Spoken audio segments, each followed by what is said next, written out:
오늘 하나님 아버지 말씀은요, 열왕기상 15장입니다. 열왕기상 15장입니다. 열왕기상 15장 저하고 한 절씩 교독하기로 하겠습니다. 느밧의 아들 여로보암 왕 제18년에 아비암이 유다 왕이 되고 예루살렘에서 3년을 치리하니라. 그 모친의 이름은 마아가라. 아비살롬의 딸이더라. 아비암이 그 부친의 이미 행한 모든 죄를 행하고 그 마음이 그 조상 다윗의 마음 같지 아니하여 그 하나님 여호와 앞에 온전치 못하였으나 그 하나님 여호와께서 다윗을 위하여 예루살렘에서 저에게 등불을 주시되 그 아들을 세워 후사가 되게 하사 예루살렘을 경고케 하셨으니 이는 다윗이 햇사람 우리아의 일에는 평생에 여호와 보시기에 정직히 행하고 자기에게 명하신 모든 일을 어기지 아니하였습니다. 르호보암과 여로보암 사이에 사는 날 동안 전쟁이 있었더니 아비암과 여로보암 사이에도 전쟁이 있으니라. 아비암의 남은 사적과 무릇 행한 일이 유다 왕 역대 지략에 기록되지 아니하였느냐? 아비암이 그 열조와 함께 자니 다윗성에 장사되고 그 아들 아사가 대신하여 왕이 되니라. 이스라엘 왕 여로보암 제20년에 아사가 유다 왕이 되어 예루살렘에서 41년을 치리하니라. 그 모친의 이름은 마아가라. 아비살롬의 딸이더라. 아사가 그 조상 다윗같이 여호와 보시기에 정직하게 행하여 남새 가는 자를 그 땅에서 쫓아내고 그 열조에 지은 모든 우상을 없이 하고 또 그 모친 마아가가 아스라의 가증한 우상을 만들었으므로 태우의 일을 패하고 그 우상을 찍어서 기드론 시냇가에서 불살랐으나 오직 산당은 없이 하지 아니하니라. 그러나 아사의 마음이 일평생 여호와 앞에 온전하였으며 저가 그 부친의 구별한 것과 자기의 구별한 것을 여호와의 전에 받들어 드렸으니 곧 은과 금과 기명들이더라. 아사와 이스라엘 왕 바하사 사이에 일생 전쟁이 있으니라. 이스라엘 왕 바하사가 유다를 치러 올라와서 라마를 건축하여 사람을 유다 왕 아사에게 왕래하지 못하게 하려 한지라. 여호와의 정 곡간과 왕궁 곡간에 남은 은금을 몰수히 취하여 그 신복의 손에 붙여 다메섹에 거한 아람 왕 헤시온의 손자 다브림몬의 아들 베나사드에게 보내며 가로되 나와 당신 사이에 약조가 있고 내 부친과 당신의 부친 사이에도 있었느니라. 내가 당신에게 은금 예물을 보내었으니 와서 이스라엘 왕 바하사와 세운 약조를 깨뜨려서 저로 나를 떠나게 하라 하매 베나닷이 아사 왕을 말을 듣고 그 군대 장관들을 보내어 이스라엘 성들을 치되 이용과 단과 아벨 벤 마아가와 긴네렛 온 땅과 납달리 온 땅을 쳤더니 바하사가 듣고 라마 건축하는 일을 그치고 디르사에 거하니라. 이에 아사 왕이 온 유다에 영을 내려 한 사람도 몸에 나지 못하게 하여 바하사가 라마를 건축하던 돌과 제목을 가져오게 하고 그것으로 베냐민의 게바와 미스바를 건축하였더라. 아사의 남은 사적과 모든 권세와 무릇 그 행한 일과 성읍을 건축한 것이 유다 왕 역대 지략에 기록되지 아니하였느냐? 그러나 저가 늙을 때에 발에 병이 있었더라. 아사가 그 열조와 함께 자매 그 열조와 함께 그 조상 다윗의 성에 장사되고 그 아들 여호사밧이 대신하여 왕이 되니라. 유다 왕 아사 제2년에 여로보암의 아들 나답이 이스라엘 왕이 되어 2년을 이스라엘을 다스리니라. 저가 여호와 보시기에 악을 행하되 그 아비의 길로 행하며 그가 이스라엘로 범하게 한 그 죄 중에 행한지라. 이에 이사갈 족속 아히야의 아들 바하사가 저를 모반하여 블레셋 사람에게 속한 기쁘돈에서 저를 죽였으니 이는 나답과 온 이스라엘이 기쁘단을 에워싸고 있었음이더라. 유다 왕 아사 제10년에 3년에 바하사가 나답을 죽이고 대신하여 왕이 되고 왕이 될 때에 여로보암의 온 집을 쳐서 생명이 있는 자를 하나도 남기지 아니하고 다 멸하였는데 여호와께서 그 종 실로 사람 아히야로 하신 말씀과 같이 되었으니 이는 여로보암이 범죄하고 또 이스라엘로 범하게 한 죄로 인함이며 또 저가 이스라엘 하나님 여호와의 노를 격동시킨 일을 인함이었더라. 나답의 남은 사적과 무릇 행한 일이 이스라엘 왕 역대 지략에 기록되지 아니하였느냐? 아사와 이스라엘 왕 바하사 사이에 일생 전쟁이 있으니라. 유다 왕 아사 제3년에 아히야의 아들 바하사가 디르사에서 온 이스라엘의 왕이 되어 24년을 치리하니라. 바하사가 여호와 보시기에 악을 행하되 여로보암의 길로 행하며 그가 이스라엘로 범하게 한 그 죄 중에 행하였더라. 아멘. 오늘은 효와 행복 84페이지입니다. 효와 행복 84페이지 모범적인 부모 인정받는 자녀라는 제목의 글을 제가 읽도록 하겠습니다. 최근 우리 사회의 가장 심각한 문제일 뿐만 아니라 역사적으로 항상 문제가 되어 왔던 것은 청소년 문제이다. 사회적으로 막대한 투자와 헌신적인 부모의 사랑에도 불구하고 청소년들은 바르게 성장하기보다 오히려 점점 더 비뚤어져만 간다. 과연 어떻게 해야 청소년 문제를 해결할 수 있을까? 본장은 남유다와 북이스라엘의 통치자들에 관한 기록이다. 남유다에서는 조상 다윗으로 인하여 왕위를 유지한 아비암과 최초로 종교 개혁을 단행한 아사가 왕위를 이어갔다. 그리고 북이스라엘에서는 여로보암의 아들로서 그 아비를 따라 온갖 악을 행한 나답과 여로보암 집을 다 멸한 바하사가 왕위를 이어갔다. 본장에서 우리가 주목하는 것은 아사와 나답의 모습이다. 아버지의 뒤를 이어서 왕위에 오른 이 두 사람은 철저하게 다른 인생을 살아간다. 아사는 하나님 보시기에 정직하게 행하며 남색하는 자를 쫓아내고 우상 숭배를 없애고 그 마음이 일평생 여호와 앞에 온전하였다. 반면 나답은 하나님 보시기에 악을 행하며 그 아비 여로보암이 북이스라엘로 범하게 한 그 죄 중에 거하였다. 왜 이와 같은 차이가 생겼을까? 성경은 그 이유를 분명하게 밝혀준다. 나답은 타락할 대로 타락한 그 아비 여로보암의 삶을 보았고 그 아비의 길로 행했다. 그러나 아사는 그 조상 다윗같이 하나님 보시기에 정직하게 행했다. 건강한 가정의 모범적인 부모의 삶을 보고 자란 자녀는 사회와 학교에서 인정받는 사람으로 성장한다. 자녀에게 어떤 삶의 모습을 보여주고 있는가? 자녀는 부모의 말이 아니라 부모의 모습을 보고 자란다는 것을 기억하자. 아멘. 오늘 저희가 읽은 열왕기상 15장은요. 내용에 따라서 네 단락으로 구분할 수 있습니다. 1절에서 8절에는 남유다의 아비암 왕에 대해서 기록하고 있고요. 9절에서 24절까지는 역시 남유다의 아사 왕에 대해서 기록하고 있습니다. 25절에서 28절에는요.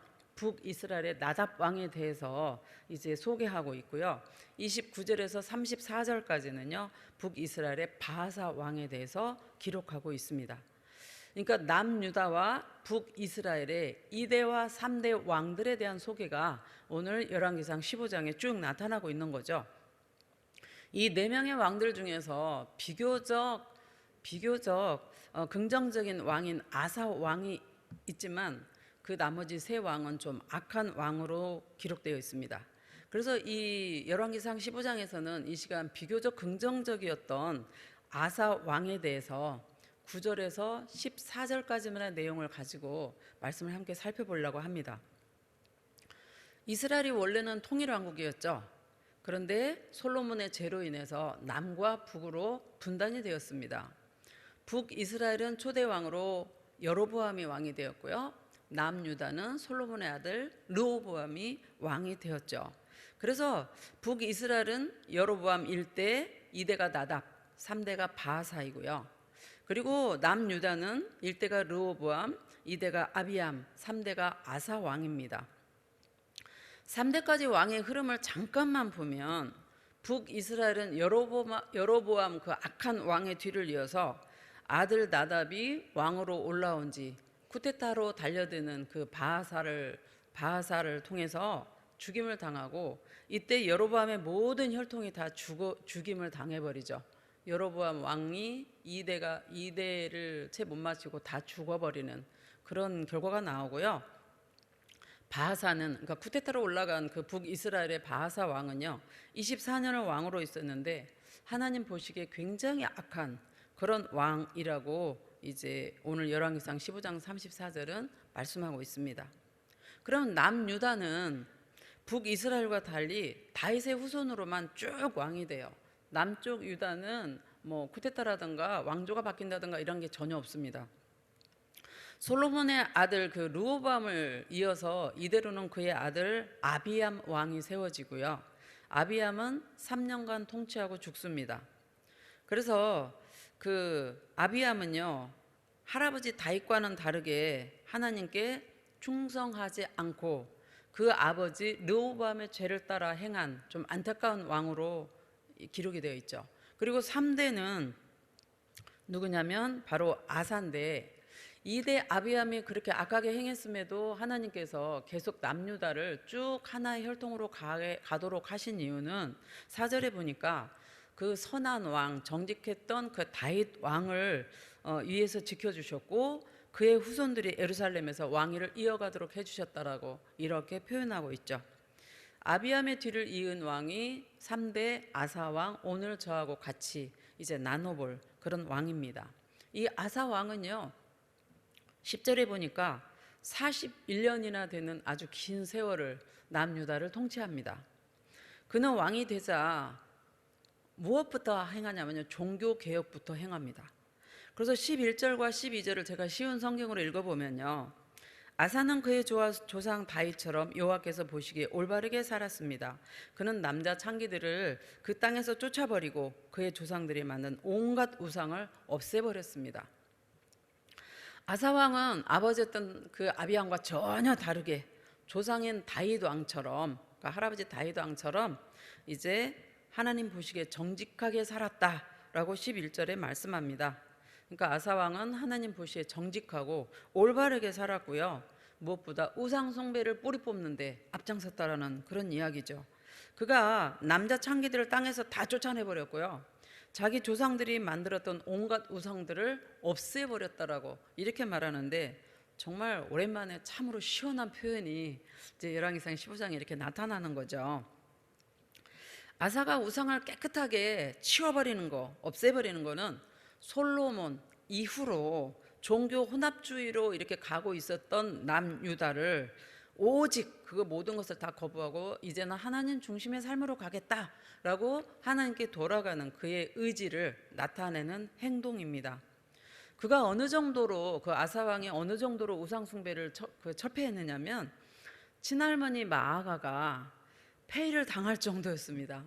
이 내용이 13절에 있는데 제가 이제 읽어보면 13절은 또 그 모친 마아가가 아세라의 가증한 우상을 만들었으므로 태후의 이를 패하고 그 우상을 찍어서 기드론 시냇가에서 불살랐으나, 이렇게 표현하고 있어요.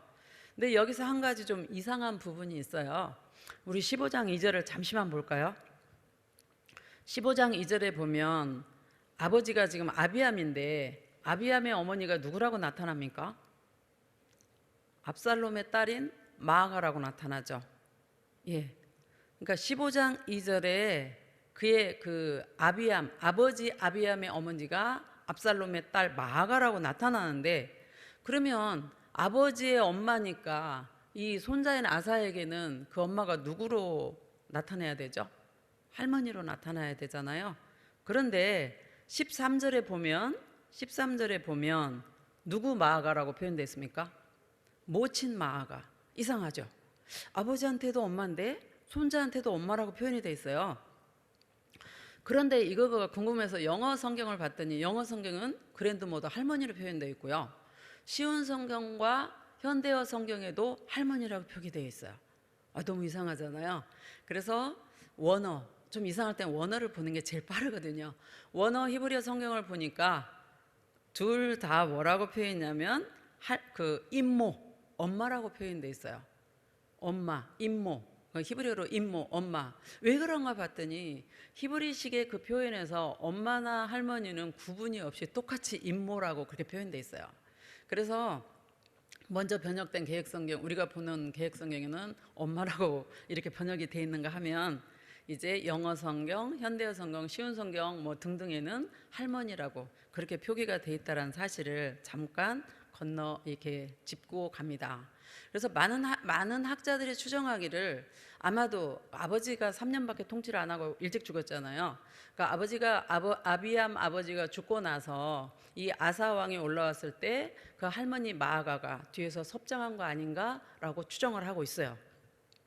그런데 그 할머니 마아가가 이 아사 왕에게 엄마 같은 존재이고 이렇게 친밀한 관계인데도 불구하고 그 할머니가 아세라 우상을 만들어서 그거를 가지고 있었다라는 거, 섬기고 있었다라는 이 사실에 이 손자 아사는 어떻게 했어요? 할머니도 예의가 없어요. 아주 단호하게 할머니를 태호의 자리에서 쫓아내버립니다. 그리고 그 우상을 부수어서 기드론 골짜기에서 태워버리는 아주 강한 그 우상 숭배를 척결하는 그런 아사 왕의 종교 개혁의 의지가 나타나고 있습니다. 14절은 쉬운 성경으로 이렇게 표현되어 있어요. 아사는 평생토록 여호와께 충성했습니다. 그러나 그는 산당만은 없애지 않았습니다. 아사 왕이 백성들이 하나님을 찾도록 만들었고 하나님의 말씀에 순종하도록 만들었으며 자기 또한 하나님께 충성한 올바르게 살아갔던 그 왕인데 그의 철저한 개혁, 그 종교 개혁 의지에 반해서 우상을 숭배하던 그 산당을 완전히 제거하지 않았다라고 아쉬움을 한 줄 표기하고 있는 거죠. 산당은 그 이스라엘 백성들이 예루살렘 성전이 세워지기 전까지 그 산당에서 하나님을 예배했던 장소예요.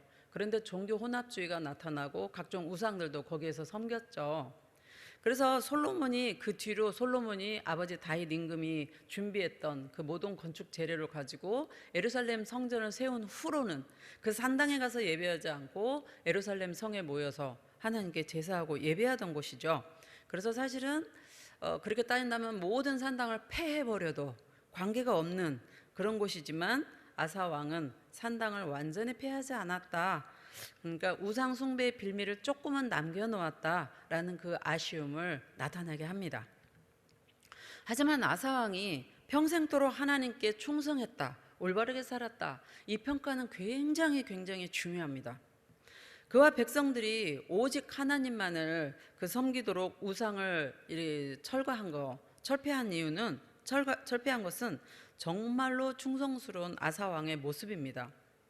성경에는 아사가 올바르다, 충성했다라고 그렇게 평가하는데요. 하나님께서 남과 북의 이스라엘 왕들에게 요구한 기준점은 어제 말씀드린 것처럼 다윗 왕의 그런 기준점이었죠. 다윗도 사실은 우리와 똑같은 인간입니다. 우리와 똑같이 평범한 왕이에요. 그도 그 믿음의 길이 우리와 다르게 그렇게 특별하다거나 어떤 능력의 삶이라거나 그런 게 아니고요. 우리처럼 인생에서 슬픔을 겪고 어려움을 겪고 온갖 시련을 다 겪은 그런 왕입니다. 고난의 시간이 굉장히 많았죠. 게다가 그도 연약해서 충신 우리아의 아내 밧세바를 범하는 그 죄악에 평생 그를 아프게 따라다니는 그런 왕이에요. 그런데도 하나님이 그를 정직하다, 올바르다, 충성되다라고 표현한 이유가 뭘까요? 그 다윗은 자기의 죄가 깨달아지면 또 누구의 선지자를 통해서 자기의 죄를 지적을 당하면 하나님 앞에서 철저하게 회개하고 자기를 뉘우치고 돌아보고 하나님께로 돌아가려고 했던 그의 순수한 의지를 하나님께서 기뻐 받으신 거죠.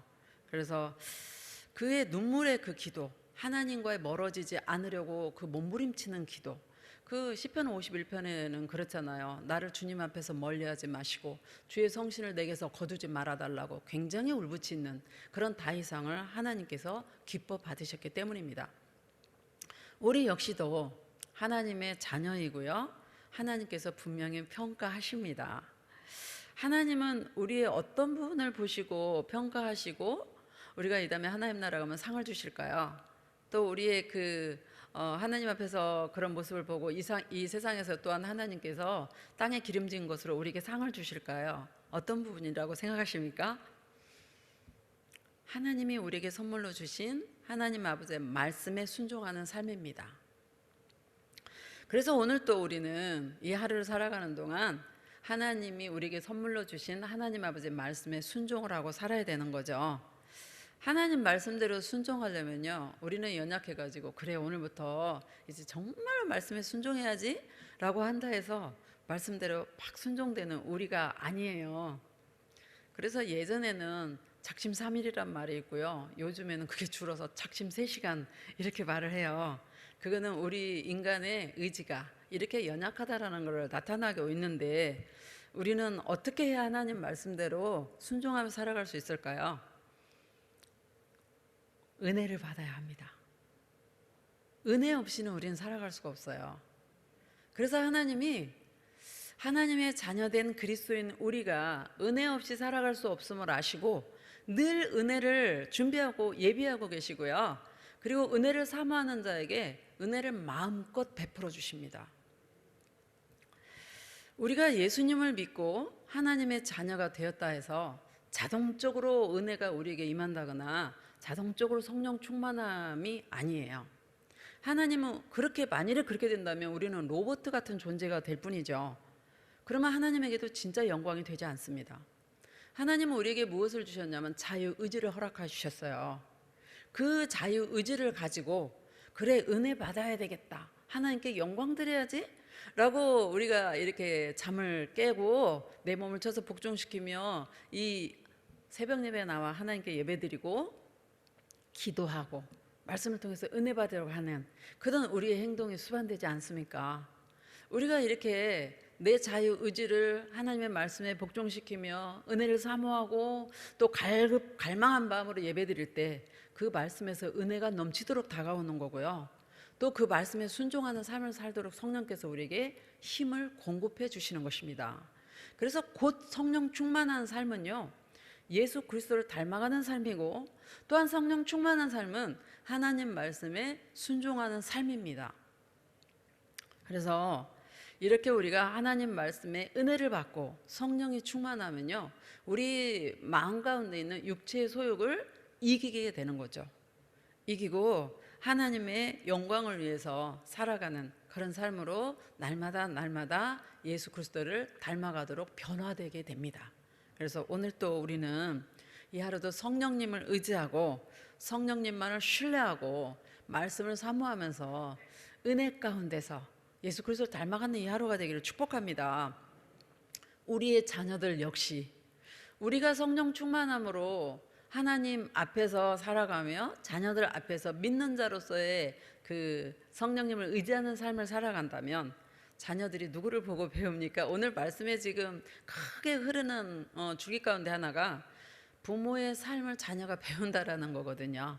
그러니까 아사 왕은 다윗 임금의 그 행동, 모범된 행동을 배웠다라는 거고, 또 저쪽 북이스라엘은 뭐 여로보암 그리고 그 후대 그 후손들의 왕들이 여로보암의 악한 행위들을 그대로 답습했다라는 거잖아요. 그래서 우리는 우리가 부모된 자로서 또한 조부모된 자로서 성령 충만하고 하나님 말씀에 순종할 때 우리의 자녀들, 우리의 후손들이 주 안에서 잘 자랄 수 있다라는 거죠. 왜냐하면 우리의 기도도 물론 당연히 중요하지만 우리의 삶으로 그들에게 본보기가 되어주는 이 삶, 이게 우리에게 필요하기 때문입니다. 말씀을 마무리합니다. 열왕기상 15장을 보면 9절에서 24절까지 남유다의 아사 왕에 대해서 쭉 기록하고 있습니다. 오늘 살펴본 9절에서 14절까지의 내용을 보면 아사 왕은 예루살렘에서 41년간 통치를 했고요. 그의 조상 다윗 왕처럼 하나님 보시기에 올바르게 살았습니다. 그래서 남자 창기들을 다 쫓아내버렸고 유다 땅에서 쫓아버렸고 조상들이 만든 온갖 우상들을 없애버렸습니다. 심지어 할머니 마아가가 이제 더러운 아세라 우상을 가지고 있었는데 그거를 보고 어떻게 됐죠? 할머니를 폐위시켜 버렸죠. 그래서 우상을 부숴서 기드론 골짜기에서 불태워버린 그런 왕이 아사입니다. 아사가 평생도록 충성했다, 올바르게 살았다라고 이렇게 평가를 받지만 산당만은 없애지 않았다라고 아쉬움을 이렇게 남기고 있고요. 그리고 쭉 읽어보잖아요. 그러면 그가 하나님만을 온전히 의지하지 않고 사람을 의지하는 그 아쉬움 역시도 또 나타나요. 그래서 한번 성령 충만했다고 그게 평생토록 가지 않음을 또 우리가 알 수 있게 합니다. 성령 충만은 매일매일 기도하며 그걸 유지하는 게 중요하지, 내가 어느 순간 성령 충만 받았다고 그게 죽을 때까지 가는 게 아닙니다. 그래서 우리는 늘 하나님을 의지하고 성령님을 의지해서 살아야 됨을 또 느끼게 되는 거죠. 오늘 하루도 성령님을 의지하고 하나님께 기쁨이 되는, 그리고 말씀에 순종하는 복된 이 하루가 되시기를 예수님의 이름으로 축복합니다. 기도하겠습니다. 하나님 아버지, 오늘 열왕기상 15장을 통해서 하나님께 충성되다고 올바르다고 정직하다고 평가를 받은 아사 왕을 저희가 살펴보았습니다. 하나님, 우리가 말씀을 통해서 하나님 앞에서 충성되고 올바르게 살았던 다윗 왕, 아사 왕, 이런 긍정적이고 정직하고 올바르게 살았던 면을 본받기를 원합니다. 그러나 우리는 연약해서 내가 작정한다고 해서 작심한다고 해서 그게 그대로 되어지지 않은 연약한 사람들임을 우리는 너무 잘 압니다. 하나님, 우리를 사랑하셔서 성령님을 우리 안에 보내어 주심을 감사합니다. 성령님을 늘 의지하고 성령님을 신뢰하며 성령님과 함께 동행하는 우리의 삶이 되기를 간절히 원합니다. 정말 우리의 삶이 성령 충만한 삶이 될 수 있도록 은혜 베풀어 주시고, 우리가 또한 사모하는 마음으로 주 앞에 달려나와 예배하며 또 말씀을 묵상하고 기도하고 성찬식에 참여할 때 하나님께서 예비하신 그 은혜를 풍성하게 우리에게 베풀어 주시기를 간절히 원합니다. 주님, 우리는 은혜 없이는 단 한순간도 살아갈 수 없습니다. 그걸 너무너무 잘 아시는 하나님, 오늘도 우리에게 크신 은혜를 공급하여 주시고 이 하루 주 안에서 승리하며 살아갈 수 있도록 인도하여 주시옵소서. 함께 하심을 감사드리고 예수님 이름으로 축복하고 기도합니다. 아멘.